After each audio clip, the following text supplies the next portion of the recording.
I want to talk to you about video games for a moment. Primarily, the current generation of RPGs, since that's the genre I'm most familiar with. It's rather easy to discount that a video game in the modern era is made quickly and shoved out to make a quick buck. And in fact, that's true a lot of the time. We see unfinished games all the time, released with the intent of having the rest of the game's content locked behind paid DLC. In some cases, these are games that didn't get the development time they deserved, like Final Fantasy XV. But in other cases, games are released, fully made, but with planned DLC. This is something we've been seeing a lot more of since the mid to late 2010s.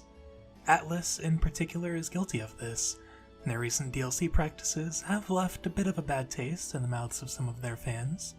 At least, that's what I've noticed. But at the end of the day, video games are a business now. They're an industry. It costs a lot to make a game, so companies expect plenty in return when the game is shipped out. That's the unfortunate reality of it. However, I wouldn't lose heart just yet. Something I've been thinking about as I play more modern releases is how much I feel the heart in the game itself. It's an important aspect for these long story-driven RPGs. Can I relate to the characters on screen? If not, can I at least understand their plight and empathize with them? Though that's pretty easy for me. I mean, I cry at the drop of a hat, so empathy's not exactly a problem. My point in asking this is that I like to feel the emotion behind the story, to be able to tell that the writers behind the game know what they're doing and are able to portray their characters like humans. It's the reason why I fell in love with the Persona franchise back when I first played Persona 3. The writing just felt so raw and real. The characters on screen acted like actual human beings, said things that sounded like what a real person would say. I was able to connect with the characters and draw parallels between them and my real-life friends, making the game feel personal. It made me appreciate the journey so much more, and to an extent, made me look at my own life in a new way and appreciate it even more. So, is this something you can still feel in the modern age of RPGs? I see it time and time again, people pining for the golden age of RPGs because nothing else feels the same. I feel you if you are one of those people who think Final Fantasy peaked at either 6, 7, 8, 9, or 10, and I understand you. Things aren't the same as they were back then. Not only are the games different, but we ourselves are different. We've grown up. We see the world through a different lens than we did when we were kids, and for many of us, I'd assume, we miss the way we used to view the world. We miss feeling like everything was new and awesome. Now we're all burned out and tired of life. With video games being our escape, it makes sense we'd wish for games to be the way they were when we were kids, to serve as a reminder of the good old days, before everything seemed to go off the rails. But the reality is that nothing will ever be that way, because this is the present and not the past.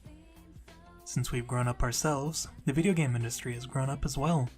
The corporate entities behind our favorite game developers are in it for the money, so that's why we see a big influx of games featuring in-game purchases and DLC, things like that. It's enough to make you lose heart if you look at it from a surface level point of view. Video games are ruined, one might say, and others might agree. But look past it, and you might find the magic you've been missing out on.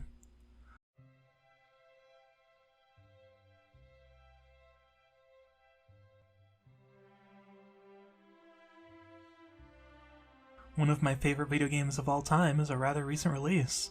The characters in it have so much heart to them, and the world feels so wonderful and lived in. And though the dialogue may not be as raw and real as what you'd find in Persona, there is still so much heart in the words written. It's easy to tell that the writers were careful with the writing to make it as deliberate as possible. The game itself feels like a literary piece of art. And that game is Dragon Quest XI, or more recently, Dragon Quest XI-S. Even if the writing may not feel as realistic, they do a fantastic job of portraying human emotion through the lens of a fantasy world. The Dragon Quest series has always excelled at that, even when I recently played the original Dragon Quest, recently being, 4 years ago. It's the pandemic years, man. I was surprised at how real the NPCs felt, despite all the these and thous in their dialogue. They all felt truly human, and I've seen that as a constant trend throughout the series, even up to its most recent installment.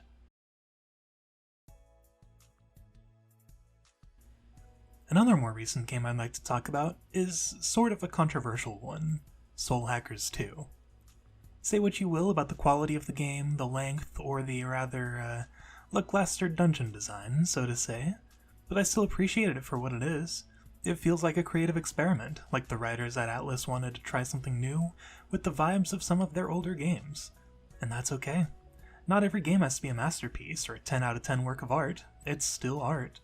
They put effort into the character designs, the dialogue, the music, even if there's not a diverse set of tracks, and yes, despite what it feels like, even the dungeons themselves, whether that's putting together the assets or what have you.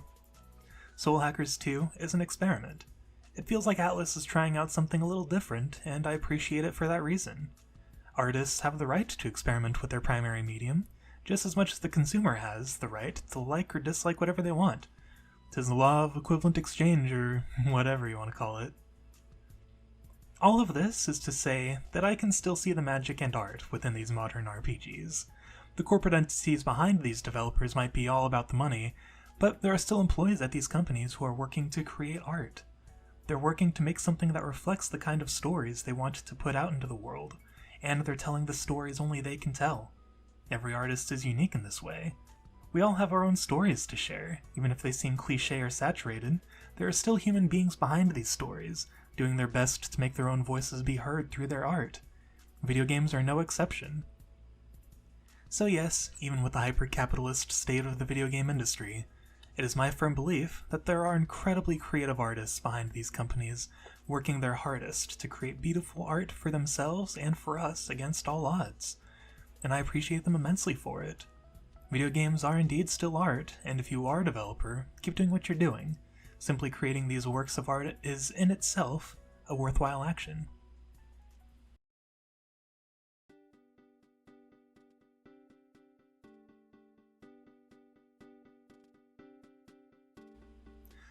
Alright, rant over. I hope you guys enjoyed some of it.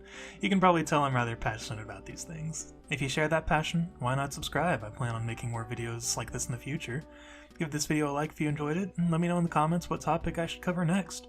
I'd be more than glad to discuss more things in the future. Thank you for watching, and I hope you continue to enjoy your video games.